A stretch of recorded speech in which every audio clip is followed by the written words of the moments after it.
Hello friends, welcome to அல்ட்ராடிபி channel. நாம் இப்போ பார்க்க போகிற டாபிக் ஊழியர் வருங்கால வைப்பு நிதி அமைப்பான இபிஎஃப்ஓ. இத்திட்டத்தின் கீழ் உள்ள பலன்களை பெறுவதற்கு 5 முக்கியமான விதிகளை மாற்றியிருக்காங்க. அதுக்கு உண்டான 5 முக்கிய அறிவிப்புகள் வெளியிட்டிருக்காங்க. அது என்ன அப்படின்றத பற்றி தான் நம்ம இந்த வீடியோவில் ஃபுல்லாக பார்க்க போகிறோம். நாம் வீடியோவை பார்க்குறதுக்கு முன்னாடி நீங்கள் இது வரைக்கும் நம்ம சேனலை சப்ஸ்கிரைப் பண்ணலைன்னா மறக்காமல் சப்ஸ்கிரைப் பண்ணிங்க. கூடவே பக்கத்தில் இருக்கக்கூடிய பெல் ஐக்கானை கிளிக் பண்ணி ஆல் அப்படின்ற ஆப்ஷனை செலக்ட் பண்ணிங்க. அப்போ தான் நம்ம சேனலில் போஸ்ட் பண்ணுற எல்லா வீடியோஸினுடைய நோட்டிஃபிகேஷன் உங்களுக்கு உடனே கிடைக்கும். வீடியோவை ஸ்கிப் பண்ணாமல் முழுசாக பாருங்கள். வாங்க நம்ம வீடியோவை பார்க்கலாம். முதல் அறிவிப்பு என்ன அப்படின்னா, யுஏஎன் ஆக்டிவேஷன் செய்ய மற்றும் வங்கி கணக்குகளை ஆதாருடன் இணைப்பதற்கான காலக்கெடுவை ஜனவரி 15 வரை மத்திய அரசு நீட்டிச்சுள்ளது அப்படின்னு சொல்லியிருக்காங்க. இதற்கு முந்தைய காலக்கெடு டிசம்பர் 15 ஆகும். வருங்கால வைப்பு நிதி அமைப்பு தற்போது இந்த காலக்கெடுவை ஜனவரி 15, 2024 வரை நீட்டிப்பதாக அறிவித்துள்ளது அப்படின்னு சொல்லியிருக்காங்க. அதாவது பிஎஃப்ஐ பொறுத்த மட்டிலும் உங்களுக்கு யுஏஎன் அப்படின்னு ஒரு நம்பர் கொடுப்பாங்க, அந்த பர்மனன்ட் நம்பர். அந்த நம்பரை வச்சு தான் நீங்கள் உங்களுடைய பிஎஃப் அக்கௌண்ட் ஆக்சஸ் பண்ண முடியும். ஸோ அப்போது உங்களுக்கு ஒரு யுஏஎன் நம்பர் கொடுத்தாங்க அப்படின்னா அதை நீங்கள் உடனே ஆக்டிவேஷன் செய்யணும். அதை நீங்கள் ஆன்லைன்லேயே கூட ஈஸியாக ஆக்டிவேஷன் செஞ்சுக்கலாம். அப்போது அந்த யுஏஎன் நம்பரை ஆக்டிவேஷன் செய்கிறதுக்கு இதுக்கு முன்னாடி இருந்த தேதி 15 டிசம்பர் 2024 இருந்தது. இப்போது அதை 15 ஜனவரி 2025 நீட்டித்து கொடுத்துருக்காங்க. அதே மாதிரி வங்கி கணக்குடன் ஆதாரை இணைக்கிறதுக்கு உங்களுக்கு காலக்கெடு பார்த்தீங்கன்னாக்கா நீட்டிச்சிருக்காங்க. பொதுவாகவே இபிஎஃப்ஓ சேவைகளை ஆன்லைனில் பெறுவதற்கு உலகளாவிய கணக்கு எண் யுஏஎன் உள்ளது அப்படின்னு சொல்லியிருக்காங்க. இதை பயன்படுத்துவதற்கு முன் அதை ஆக்டிவேட் செய்ய வேண்டும்னு சொல்லியிருக்காங்க. யுஏஎன் என்பது 12 இலக்க எண் ஆகும் அப்படின்னு சொல்லியிருக்காங்க. இது இபிஎஃப்ஓ மூலம் ஊழியர்களுக்கு வழங்கப்படும் அப்படின்னு சொல்லியிருக்காங்க. இதை ஆக்டிவேட் செய்ய ஜனவரி 15 வரை நேரம் கொடுக்கப்பட்டுள்ளது அப்படின்னும் இதில் சொல்லியிருக்காங்க. அடுத்தது ரெண்டாவது அறிவிப்பு என்னன்னா, இனி இபிஎஃப்ஓவில் உள்ள பிஎஃப் பணத்தை எளிதாக ஏடிஎம் மூலம் எடுக்க முடியும்னு சொல்லியிருக்காங்க. தற்போது உள்ள கடினமான முறையை பயன்படுத்த வேண்டியதில்லை அப்படின்னு சொல்லியிருக்காங்க. இதற்கு பதிலாக எளிதாக ஏடிஎம் மூலம் பணம் எடுக்க முடியும்னு சொல்லியிருக்காங்க. பேன் 2.0 அறிமுகப்படுத்தப்பட்ட சில நாட்களில் மத்திய அரசு இப்போது இபிஎஃப்ஓ 3.0 திட்டத்தை அறிமுகப்படுத்த தயாராகி வருவதாக சொல்லியிருக்காங்க. தற்போது பிஎஃப் பணம் எடுப்பது மிகவும் கடினமான ஒரு விஷயமாக இருக்குது அப்படின்னு சொல்லியிருக்காங்க. இது மாற்றப்பட உள்ளதுன்னு சொல்லியிருக்காங்க. அதன்படி சந்தாதாரர்கள் நேரடியாக ஏடிஎம்கள் மூலம் பிஎஃப் தொகையை பெறும் வகையில்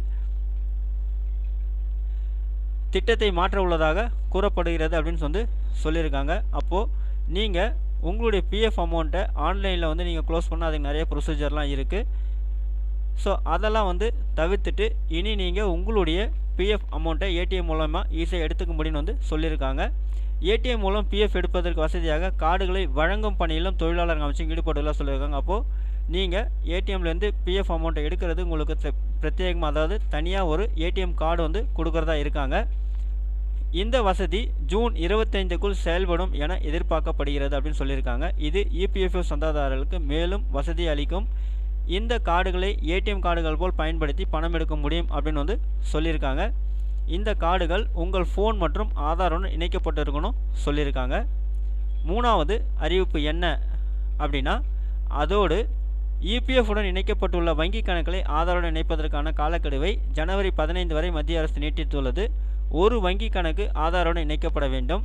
இதனால் இபிஎஃப் மூலம் பணம் வழங்கப்படும் போதெல்லாம் அதனுடன் இணைக்கப்பட்ட வங்கி கணக்கு நேரடியாக பணம் பரிமாற்றப்படும் சொல்லியிருக்காங்க.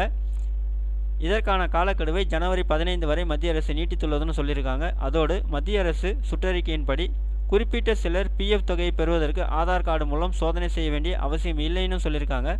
சர்வதேச தொழிலாளர்கள் தங்கள் பணிகளை முடித்துவிட்டு ஆதார் பெறாமல் இந்தியாவை விட்டு வெளியேறியவர்கள், நிரந்தரமாக வெளிநாட்டிற்கு குடிபெயர்ந்த மற்றும் ஆதார் இல்லாமல் குடியுரிமை பெற்ற இந்திய தொழிலாளர்கள், நேபாள குடிமக்கள் மற்றும் பூட்டானின் குடிமக்கள் பணியாளர் வரையறைக்குள் வருவார்கள் அப்படின்னு சொல்லியிருக்காங்க. ஸோ இவங்க இபிஎஃப் மற்றும் எம்பி சட்டத்தின் கீழ் உள்ள ஒரு நிறுவனத்தில் பணிபுரியும் இந்தியாவில் வசிக்காதவர்கள் மற்றும் அதன் விளைவாக ஆதார் இல்லாதவர்கள் அப்படின்னு வந்து சொல்லியிருக்காங்க. அடுத்தது 4வது அறிவிப்பு என்ன அப்படின்னா, ஊழியர்களின் வருங்கால வைப்பு நிதி அமைப்பு வருங்கால வைப்பு நிதிக்கு பணியாளர் பங்களிப்பில் தற்போது 12% வரம்பு வைக்கப்பட்டுள்ளதுன்னு சொல்லியிருக்காங்க. இந்த வரம்பு தற்போது நீக்கப்பட உள்ளது என்றும் கூறப்படுகிறதுன்னு சொல்லியிருக்காங்க. ஒவ்வொரு ஊழியர்களுக்கும் தனிப்பட்ட வகையில் சொந்தமாக சேமிப்பு பழக்கம் இருக்கும். அந்த பழக்கங்களை அடிப்படையாக வைத்து வருங்கால வைப்பு நிதிக்கு பணியாளர் பங்களிப்பு மாற்றப்படலாம்னு சொல்லியிருக்காங்க. அதாவது வருங்கால வைப்பு நிதிக்கு பணியாளர் பங்களிப்பு உயர்த்தி கொள்ளலாம்னு சொல்லியிருக்காங்க. தற்போது 1800 ரூபாய் கொடுப்பவர்கள் தேவைப்பட்டால் கூடுதலாக கொடுக்கலாம்னு சொல்லியிருக்காங்க. அதாவது பிஎஃப் தொகைக்கு நீங்கள் கூடுதலாக பணம் கட்டலாம்னு சொல்லியிருக்காங்க. இது 4வது அறிவிப்பு. 5வது அப்படின்னு பார்த்தீங்கன்னா, உங்களுக்கு பிஎஃப் அட்வான்ஸ் வேண்டுமென்றால் அதை எளிதாக எடுத்துக்கொள்ள முடியும் அப்படின்னு சொல்லியிருக்காங்க. விண்ணப்பதாரர்களுக்கு பிஎஃப் அட்வான்ஸ் இனி 3 நாட்களில் கிடைக்கும் அப்படின்னு சொல்லியிருக்காங்க. இதுக்கு முன்னாடிலாம் நீங்கள் பிஎஃப் வந்து அட்வான்ஸ் எடுக்கிறதுக்கு ஆன்லைனில் அப்ளை பண்ணிங்கன்னா மினிமம் 15 நாள் ஆகும் உங்கள் அக்கௌண்ட்டில் கிரெடிட் ஆக. ஸோ இப்போது வந்து அதை 3 நாளில் கிடைக்கிற மாதிரி செய்கிறதா சொல்லியிருக்காங்க.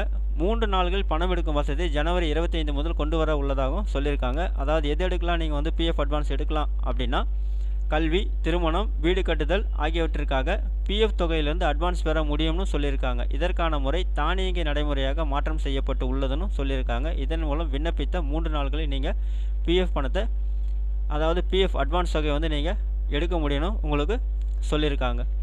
ஸோ இவ்வளோ தான் வந்து அவங்க இபிஎஃப்ஓவில் அறிவிச்சிருக்கக்கூடிய அந்த முக்கியமான 5 அறிவிப்புகள். இந்த வீடியோ உங்களுக்கு பிடிச்சிருந்தா லைக் பண்ணுங்கள். அது மட்டும் இல்லை, இந்த வீடியோவை நிறைய பேருக்கு ஷேர் பண்ணுங்கள், கமெண்ட் பண்ணுங்கள். மறக்காமல் நம்ம சேனலை சப்ஸ்கிரைப் பண்ணுங்க. மீண்டும் ஒரு நல்ல வீடியோவில் சந்திப்போம். நன்றி, வணக்கம்.